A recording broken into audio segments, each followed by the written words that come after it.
untuk mengenal Tuhan. Iya. Untuk mengenal Tuhan yang maha gaib. Ya. Tapi dikatakan gaib sebetulnya tidak gaib, ya. Bahkan lebih jelas dari kita. Jadi syarat untuk mengenal Tuhan itu hanya satu, belajar mengenali kenyataan. Assalamualaikum warahmatullahi wabarakatuh. A'udzubillah, bismillah, alhamdulillah. Allahumma sholli ala sayyidina Muhammad wa ala ali sayyidina Muhammad. Para dulur sadaya yang dimuliakan Allah Subhanahu wa taala, mudah-mudahan kita semua selalu dalam lindungan Allah Subhanahu wa taala. Baik para dulur, di sini saya akan coba menanggapi sebuah video Eyang Weldo lagi, yang mana di sini Eyang Weldo mengatakan bahwa jalan satu-satunya untuk mengenali Tuhan atau Allah Subhanahu wa taala adalah dengan mengenali kenyataan.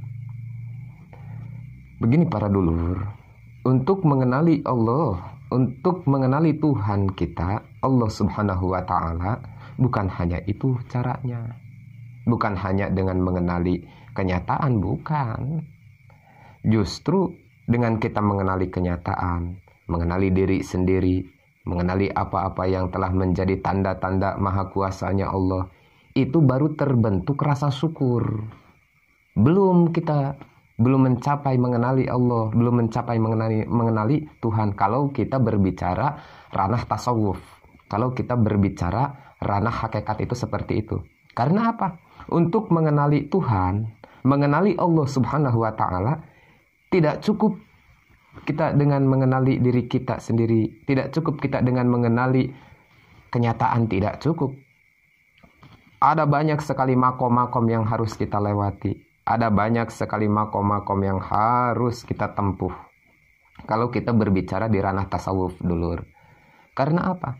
Untuk mengenali Tuhan itu nggak gampang, nggak gampang, sangat-sangat sulit. Butuh perjuangan, butuh pengorbanan. Untuk bisa mengenali Allah itu butuh yang namanya pengorbanan, dulur. Karena apa? Kita harus berjuang untuk duduk di makom sobar. Bagaimana caranya kita untuk bisa menjadi orang sobar? Ada makom hilim, ada makom takwa, ada yang namanya makom qanaah, ada lagi makom waro'i. Banyak sekali makom-makom yang harus kita tempuh kalau kita ingin benar-benar mengenali Tuhan kita, mengenali Allah Subhanahu wa taala. Eyang Weldo ini sok tahu dengan pedenya mengatakan bahwa untuk mengenali Tuhan itu hanya satu, yaitu kenali dulu apa yang menjadi kenyataan, atau kenali dulu diri kita sendiri. Tidak segampang itu, dulur. Enggak segampang itu. Syarat untuk kita bisa mengenali Tuhan, yang pertama dan yang paling utama adalah dengan belajar, dengan menuntut ilmu yang baik, menuntut ilmu secara baik, secara benar. Kita menuntut ilmu, belajar kepada guru yang sesuai dengan keilmuannya, belajar kepada guru yang bisa mempertanggungjawabkan secara keilmuannya. Seterusnya, yang menjadi syarat kita untuk bisa mengenali Allah, mengenali Tuhan, di samping kita terus mengkaji masalah ilmu, kita berguru kepada guru yang benar, kepada guru yang baik. Tentu kalau kita ingin lebih lagi mengenali Tuhan, ma'rifat billah, ma'rifatullah, kalau istilah tasawufnya, kita harus dibimbing oleh guru yang khusus.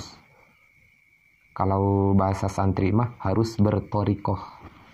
Banyak jalurnya torikoh. Harus dibimbing secara khusus.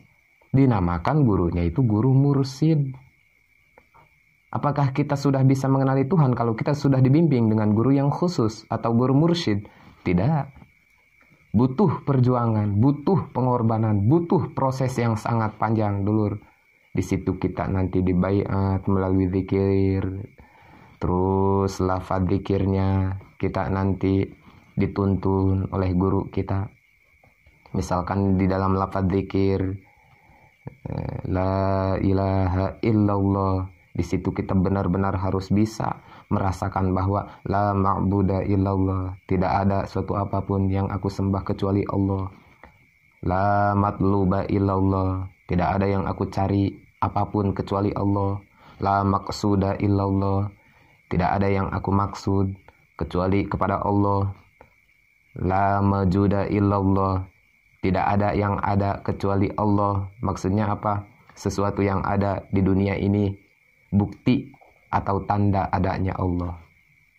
Itu masih butuh proses lama dulu. Tidak cukup kita mengenali diri kita, mengenali sekitar kita, mengenali kenyataan yang ada. Kita sudah kenal dengan Tuhan atau sudah tahu dengan Tuhan. Kalau kita melihat dari kacamata tasawuf. Kenapa saya berbicara seperti itu? Karena yang Weldo ngomong ke ranah tasawuf dia. Berbicara seolah-olah dia itu ahli dalam ma'rifatullah. Makanya hati-hati. Maka mempelajari diri kita itu lebih baik dari mempelajari kitab suci apapun. Karena keadaan diri kita adalah kenyataan yang paling nyata. Karena Quran sendiri menganjurkan, Iqra bismi rabbika. Bahkan Tuhan mengatakan juga, jika kamu ingin mengenal aku, kenalilah dirimu. Maka mengenal diri sendiri lebih penting daripada mengenal Tuhan.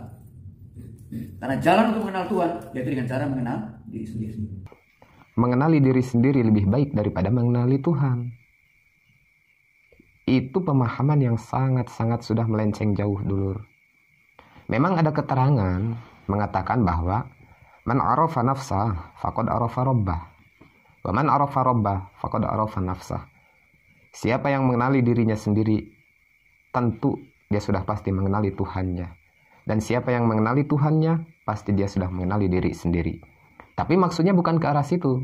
Maksudnya bukan mengenali diri kita sendiri itu lebih baik daripada mengenali Tuhan. Bukan. Karena apa? Tujuan kita mengenali diri sendiri adalah untuk kita bisa sadar diri bahwa kita adalah seorang hamba. Tujuan kita sebagai seorang hamba adalah mengabdikan diri kepada Khalik, yaitu Allah Subhanahu wa Ta'ala.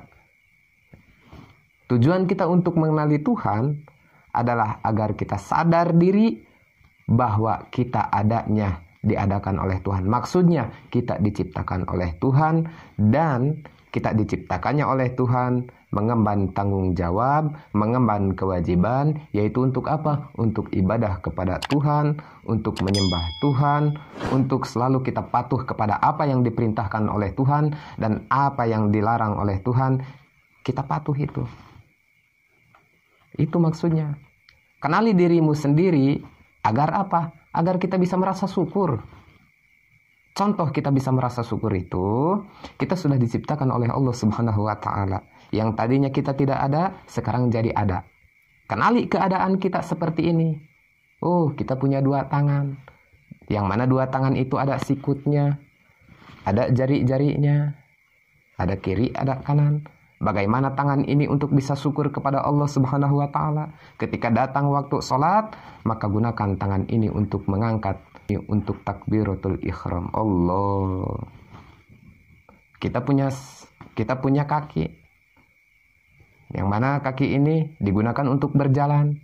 Bagaimana kita menggunakan kaki ini agar bisa bersyukur kepada Allah? Gunakan kaki ini untuk perjalanan menuju apa-apa yang diridhoi oleh Allah Subhanahu wa Ta'ala. Kita punya lidah. Bagaimana caranya menggunakan lidah ini agar bisa bersyukur kepada Allah? Gunakan lidah ini untuk berkata perkataan yang baik. Kita punya mata.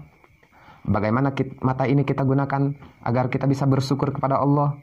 Maka gunakan mata ini untuk melihat hal-hal yang baik. Kita punya telinga dan seterusnya dan seterusnya. Itu maksudnya mengenali diri kita sendiri itu seperti itu. Saya nggak tahu ini arah pikirannya kemana ini. Kalau kita sudah mengenali diri kita sendiri, tentu kita akan mengenali Tuhan. Maksudnya, ketika kita sudah merasa bersyukur dengan apa-apa yang telah diberikan oleh Tuhan, dengan apa-apa yang diberikan oleh Allah Subhanahu wa Ta'ala, tentu kita di sini akan merasa bahwa diri kita itu nggak ada apa-apanya. Nggak ada apa-apanya diri kita itu. Adanya diri kita itu bukti dari adanya Allah. Mampunya diri kita itu bukti dari maha kuasanya Allah. Pintarnya diri kita itu bukti dari maha kuasanya Allah. Kayanya diri kita, miskinnya diri kita, besarnya, kecilnya, tingginya, rendahnya, itu semua bukti dari maha kuasanya Allah. Disitulah maksudnya. Agar kita selalu tafakur dalam rasa syukur kita, disitulah akan lahir dari hati kita bentuk mahabbah kepada Tuhan kita. Kalau kita bisa bersyukur, nah itu maksudnya bukan mengenali diri kita sendiri lebih baik daripada mengenali Tuhan, bukan. Hati-hati ya para dulur, hati-hati di zaman sekarang ya. Kalau mau berguru, carilah guru yang benar. Kalau mau mengkaji ilmu agama, carilah kajian-kajian yang benar. Agar apa? Agar kita selamat. Agar kita tidak mengambil ilmu yang salah. Agar kita tidak mengikuti orang yang salah. Kalau masalah agama, sekali kita salah mengikuti orang, salah kita mengkaji ilmu, itu akibatnya fatal dulur. Ya, mudah-mudahan kita semua selalu dalam lindungan Allah Subhanahu wa taala. Baik para dulur, mungkin hanya itu yang dapat saya sampaikan. Mohon maaf apabila ada kata-kata saya yang salah. Wabillahi taufiq wal hidayah. Wassalamualaikum warahmatullahi wabarakatuh.